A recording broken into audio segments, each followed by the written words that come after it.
विशेष महत्व का है, विशेषकर तब जब हम यहाँ पर इकट्ठे हुए हैं जानने के लिए कि भारतीय संविधान का प्रिंसिपल फंडामेंटल्स क्या हैं तथा उसके फीचर्स क्या हैं और उनके अंतर्गत हमारी भारतीय विधायिकाएँ किस तरह काम करती हैं। इसी के ऊपर आप आज चर्चा सुनेंगे हमारे बड़े बड़े एक्सपर्ट से, ऑनरेबल स्पीकर से, ऑनरेबल डिप्टी स्पीकर से, फैकल्टी मेंबर से। इसकी शुरुआत मुझे 8-10 मिनट मिली है, मैं थोड़ी बात आपके कहकर समाप्त करता हूँ। ये संविधान, साथियों आप जानते हैं कि भारतीय संविधान एक ऐसा संविधान है, लिविंग संविधान है जो हर टाइम चलता रहता है। क्यों कहते हैं इसको लिविंग? क्योंकि इसमें आगे तक 106 अमेंडमेंट्स आ चुकी हैं, कॉन्स्टिट्यूशनल अमेंडमेंट, इसको लिविंग कॉन्स्टिट्यूशन कहते हैं। जैसे कि मैंने बताया कि कॉन्स्टिट्यूशन और लेजिस्लेचर के बात पर मैं थोड़ा ब्रीफ में आपको बताऊंगा। ये जानना इस वजह से ज़रूरी है क्योंकि हमारे फाउंडिंग फादर्स तरह हमारे आज के भी नेता ये कहते हैं, खुद लक्ष्मीकांता चावला जी जो एक वरिष्ठ नेत्री हैं, पंजाब की पूर्व मंत्री हैं, उन्होंने तो यहाँ तक भी कहा है कि हमारे ब्यूरोक्रेट्स भी आज संविधान को नहीं जानते। और डॉक्टर राजेंद्र प्रसाद इस संविधान के 49 में बनने के बाद अपना समापन भाषण में बोल रहे थे तो वो यही कह रहे थे कि ये संविधान कोई प्रावधान करे या ना करे, ये अच्छा है या बुरा है, इस संविधान को चलाने वाले जैसे होंगे ये संविधान वैसे ही चलेगा। इसको चलाने वाले अच्छे होंगे तो ये संविधान अच्छा कहलाएगा, नहीं तो अगर उन लोगों में, चलाने वालों में ईमानदारी नहीं होगी, निष्ठा नहीं होगी, लोक हित और राष्ट्र हित को वो अपने हितों से ऊपर नहीं रखेंगे तो ये संविधान सहायता नहीं कर सकता। ये शब्द उनके थे। तो साथियों इन्हीं के साथ मैं आगे बढ़ता हूँ कि हमारा संविधान है क्या। ये एक सुप्रीम लॉ है जिसके अंदर पूरे नेशन को और वेलफेयर ऑफ द पब्लिक को गवर्न किया जाता है। डॉक्टर राजेंद्र प्रसाद जी ने खुद कहा था, सरदार पटेल जी ने भी ये कहा था कि जो मैं बताने जा रहा हूँ कि हमें संविधान सभा में ऐसे व्यक्ति चाहिए जो एबल हो, कैपेबल हो और एक्सपीरियंस्ड हो। देखिए तब की बात है ये।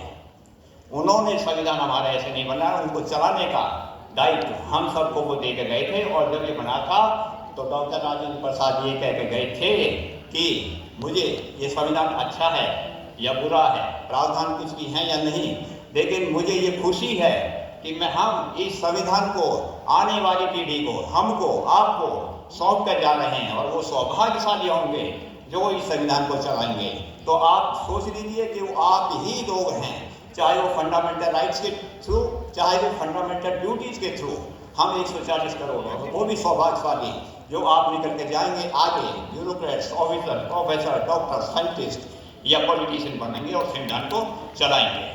तो संविधान के बनाने का जो काम था साथियों बहुत ही कठिन था। इसके पहले चेयरमैन 9 दिसंबर 1946 को पहली सिटिंग हुई। जब पहली सिटिंग, दूसरी, तीसरी, चौथी हुई सर, उस टाइम सीटें खाली पड़ी हुई थी कॉन्स्टिट्यूएंट असेंबली में। परेशान थे हमारे फाउंडिंग फादर्स कि कैसे बनेगा संविधान। तब उन्होंने देखा कि ना तो मुस्लिम लीग हमारी सहायता कर रही है, उसके संसद सदस्य नहीं आ रहे हैं, और ना ही हमारे ब्रिटिश सपोर्ट कर रहे हैं, और ना ही राजाओं के प्रतिनिधि आ रहे हैं। हम संविधान कैसे बनाएंगे?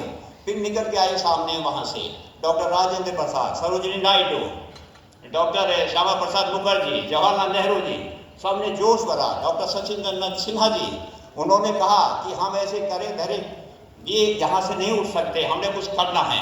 और उन्होंने यहाँ तक कहा कि जब 1799 में फ्रांस रेवोल्यूशन हुआ और फ्रांस अपना संविधान बनाने को जा रहा था तो वहाँ के किंग, जब किंग ने उनको एक रूम भी देने से मना कर दिया था कि हम संविधान बनाने को एक रूम भी नहीं देंगे। आप सब जानते होंगे कि एक oath of the tennis court, एक जनरल नॉलेज का सब्जेक्ट है, oath of the tennis court. तब उन्होंने ये डिसाइड किया था, ये तभी से प्रसिद्ध है पेरिस में। उन्होंने कहा था मत दो हमें एक रूम, हम टेनिस कोर्ट के फील्ड में बैठेंगे, वहीं पर शपथ लेंगे और वहीं पर संविधान बनाएंगे। जब फ्रांस ऐसे कर सकता है तो हम क्यों नहीं कर सकते? फिर उन्होंने दूसरा जो चैलेंज था उनके सामने वो था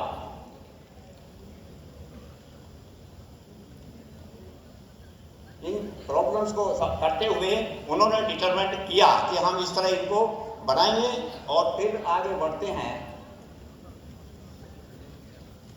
कि जब धीरे धीरे सरोजिनी नायडू जी वगैरह बोले कि हम उनको लेके आएंगे, कुछ राजे महाराजे उनको बनाएंगे, धीरे धीरे मुस्लिम लीग भी आने लगी और राजाओं के प्रतिनिधि भी आने लगे। लेकिन हैदराबाद के 16 जो प्रतिनिधि थे वो आखिर तक कभी सभा में नहीं आए, वो नहीं आए कभी भी। तो इस तरह हमारे संविधान बनाने में लगे और यहाँ सबसे बड़ा चैलेंज आया कि अब हमें दुनिया को, अपने देशवासियों को ये दिखाना है कि हम हिंदुस्तानी, हम संविधान बनाने वाले निर्माता क्या कर सकते हैं, हम क्या करने वाले हैं और कैसे हम राष्ट्र को चला सकते हैं।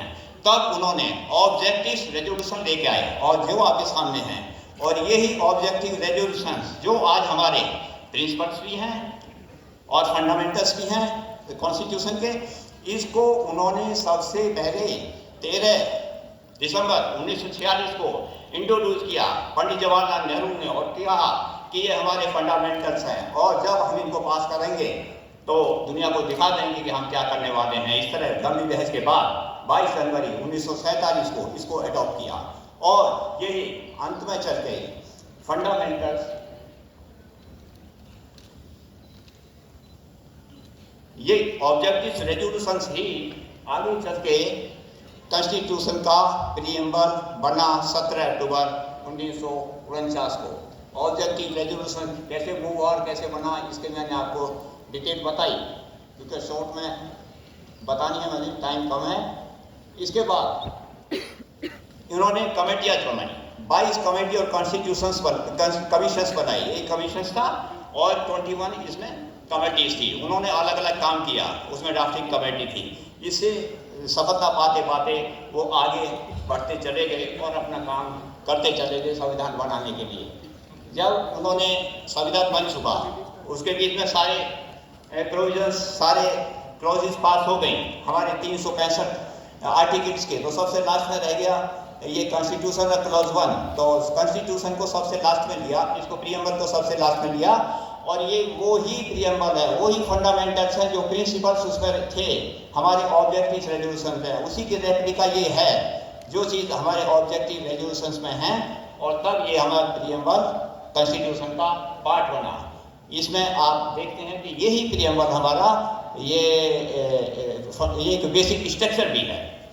इसके साथ आगे हम बढ़ते हैं। ये 17 अक्टूबर को 49 को प्रीएम्बल बन चुका था और ये प्रीएम्बल क्या था, guiding principle and the philosophy that was to penetrate its task to the constitution making. Preamble embodies, ये डॉक्टर अम्बेडकर कहते हैं, preamble embodies what it is the desire of the every member of the house that this constitution should have its root, its authority, its sovereignty from the people, that it is। ये doctor Ambedkar ने बाद में कहा था। और जैसे कि अभी पहले बताया है, इस संविधान के प्रिंसिपल्स और इसके फंडामेंटल्स हैं sovereignty, socialism, secularism, democracy, republic, justice, liberty, equality and fraternity. इसके फीचर्स हैं रिटन कॉन्स्टिट्यूशन है, fundamental rights, fundamental duties, directive principles, stop state policies, unitary power, federal and quasi federal, flexible and rigid. इन सबको detail में बताने का time नहीं है, एक एक चीज़ के बताने में 1 घंटे लग जाते हैं। Independent judiciary, parliamentary system, 1 citizen 1 vote and 1 value, बड़ी इंपॉर्टेंट चीज़ है। इससे आगे ये हमारा जो कॉन्स्टिट्यूशन है, इसके बेसिक स्ट्रक्चर्स वैसे तो कहीं नहीं दिए हुए, लेकिन माननीय सुप्रीम कोर्ट ने समय समय पर डिफाइन किए हुए हैं कि बेसिक स्ट्रक्चर्स इसके क्या हैं। सबसे पहले तो प्रीएम्बल है और उसके बाद ये बेसिक स्ट्रक्चर्स इसके दिए हुए हैं। बेसिक स्ट्रक्चर्स को ना तो इसको तोड़ा जा सकता और ना ही इसको घटाया जा सकता, एमेंड किया जा सकता है। बेसिक स्ट्रक्चर ही ये हमारे संविधान की मजबूती है, जिसकी वजह से इसको कोई टच नहीं कर सकता। खुद सुप्रीम कोर्ट कहती है कि parliament is supreme, parliament is able and capable to do anything, but what is wrong and what is right, it is for us to see. Supreme court आज तक हमारी संविधान के बारे में इनको अपने बेसिक स्ट्रक्चर को रखने के लिए अभी तक पूरी तरीके से सतर्क है, काम करती आई है। हमारे संविधान इसी वजह से चल रहा है, इसी वजह से नियम कहा जाता है और इसी वजह से हमारी देश की मजबूती का ये आधार है। इससे आगे अब संविधान से क्या निकलता है, संविधान कैसे काम करता है? संविधान करता है इंडियन पॉलिटी से। इंडियन पॉलिटी के 3 हिस्से हैं, एग्जीक्यूटिव, लेजिस्लेचर एंड जुडिशरी। यहाँ पर हम बात करेंगे लेजिस्लेचर की, क्योंकि हम honourable speaker Haryana, honourable speaker Lok Sabha, honourable prime minister के एक विजन के तहत काम कर रहे हैं और उसी की तरफ ये हरियाणा में हम इसी इशू को ले जा रहे हैं। तो हम कॉन्स्टिट्यूशन से फिर लेजिस्लेचर पाते हैं कि कैसे काम करती है। लेजिस्लेचर काम करती है,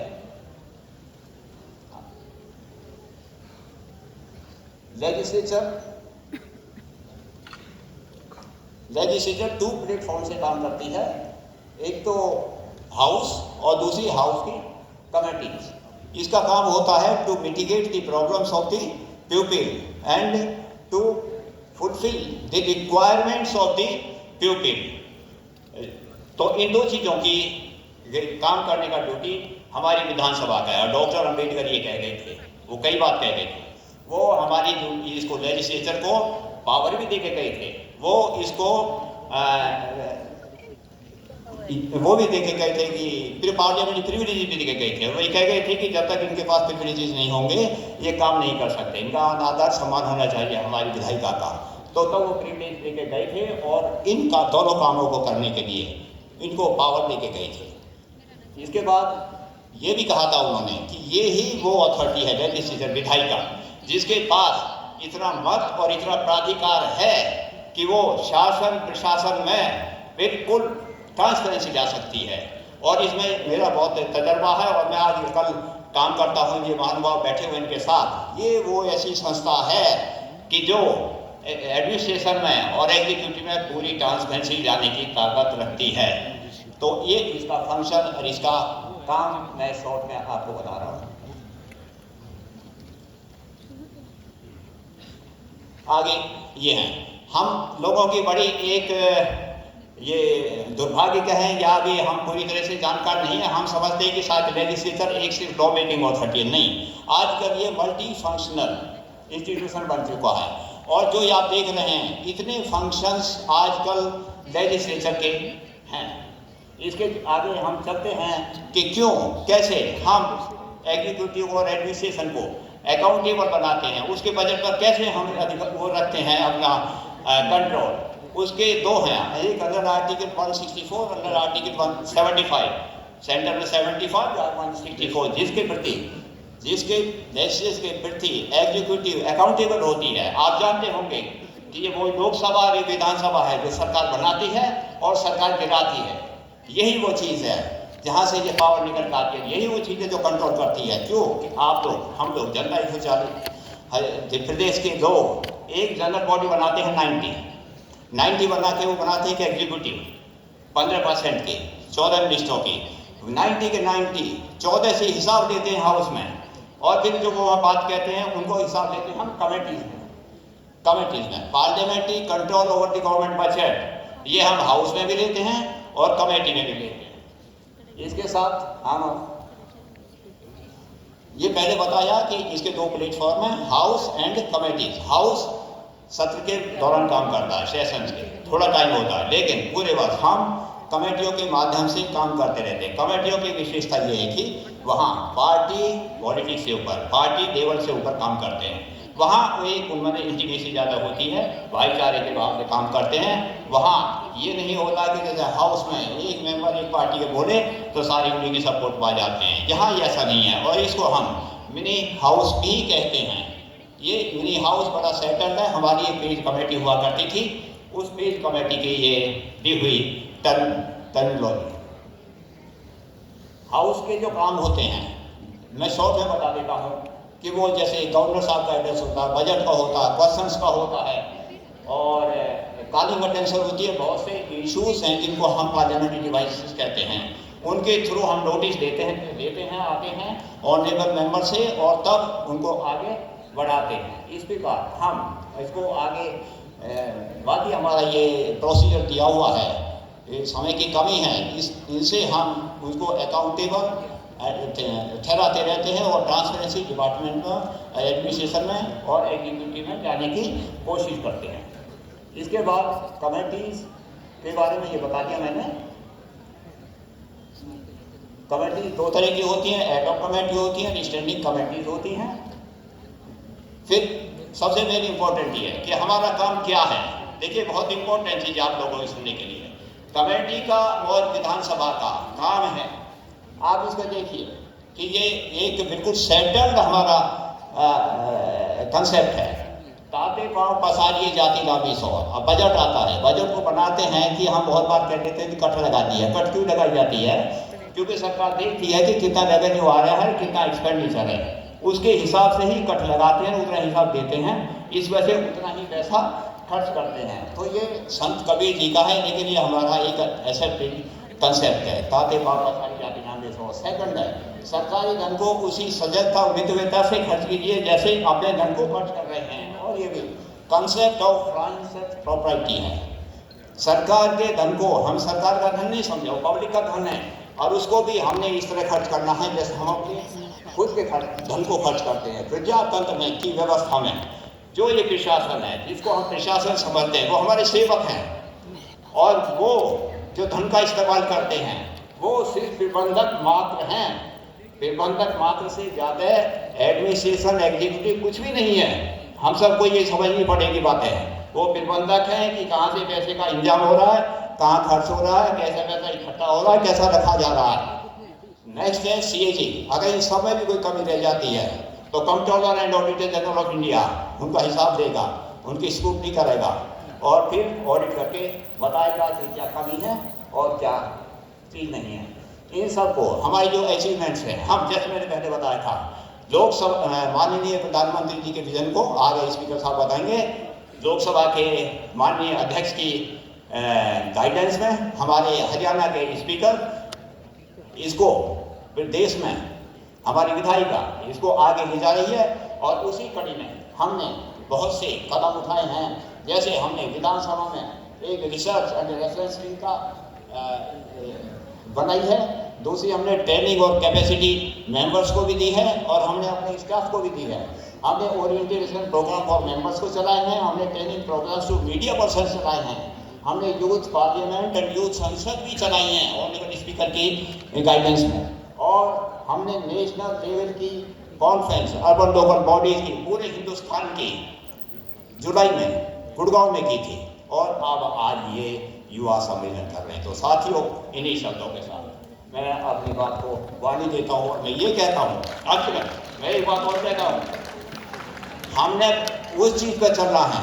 मैं देखिए बहुत पुरानी समय से लेकर आता हूँ, मैं तो मानता हूँ कृष्ण जी कह गए थे कि कर्म करो फल की इच्छा मत करो, फल आप मिलेगा। और इसका सबूत क्या है?